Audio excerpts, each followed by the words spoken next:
भगवान शिव से जुड़े ये 5 रहस्य नहीं जानते होंगे आप। शिवरात्रि पर भगवान शिव पार्वती की शादी हुई थी, इसलिए इस पर्व को भगवान की विवाह वर्षगांठ के रूप में मनाया जाता है। इन कहानियों में कई रहस्य छिपे हुए हैं। आइए जानते हैं। भगवान शिव महादेव मां काली के चरणों के नीचे भी मुस्कुराते हैं।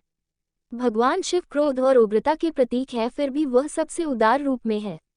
ऐसा क्यों? आइए बताते हैं इसके पीछे की वजह। एक बार काली माँ बहुत ज्यादा क्रोध अवस्था में थी। कोई भी देव, राक्षस और मानव उन्हें रोकने में समर्थ नहीं था। तब सभी ने माँ काली को रोकने के लिए सामूहिक रूप से भगवान शिव का स्मरण किया। महाशक्ति जहाँ जहाँ कदम रखती, वहाँ विनाश होना निश्चित था। भगवान शिव ने भी यह अनुभव किया कि वह महाशक्ति को रोकने में समर्थ नहीं है।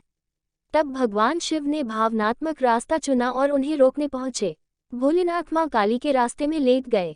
जब माँ काली वहां पहुंची तो उन्होंने ध्यान नहीं दिया कि भगवान शिव वहां लेटे हुए हैं और उन्होंने शिव की छाती पर पैर रख दिया। अभी तक महाशक्ति ने जहां जहां कदम रखा था, वहां सब कुछ खत्म हो चुका था। लेकिन यहाँ अपवाद हुआ। माँ काली ने जैसे ही देखा कि भगवान शिव की छाती पर उनका पैर है, उनका गुस्सा शांत हो गया और वह पश्चाताप करने लगी। इस एक कहानी से हम बहुत कुछ सीख सकते हैं। यह मायने नहीं रखता है कि हमारे पास कितने संसाधन हैं और हम कितने शक्तिशाली हैं। कई बार ऐसे मौके आते हैं जब हमें सोच समझकर परिस्थितियों को संभालना पड़ता है। हर मुश्किल का हल निकाला जा सकता है, अगर सूझबूझ से फैसला लिया जाए। साधु को लगा कि वह इतना ज्यादा पवित्र हो चुका है कि उसके शरीर में खून नहीं बल्कि पौधों का रस भर चुका है। उसे उस बात की बहुत ज्यादा खुशी हुई और वह घमंड से भर गया। अब साधु ने खुद को दुनिया का सबसे पवित्र शख्स मानने लगा। भगवान शिव ने जब ये देखा तो उन्होंने एक बूढ़े का रूप धारण किया और वहां पहुंचे। बूढ़े व्यक्ति के भेष में छिपे भगवान शिव ने साधु से पूछा कि वह इतना खुश क्यों है। साधु ने वजह बता दी। सब बात जानकर उससे पूछा कि ये पौधों और फलों का रस ही तो है, लेकिन जब पेड़ पौधे जल जाते हैं तो वह भी राख बन जाते हैं। अंत में केवल राख ही शेष रह जाती है।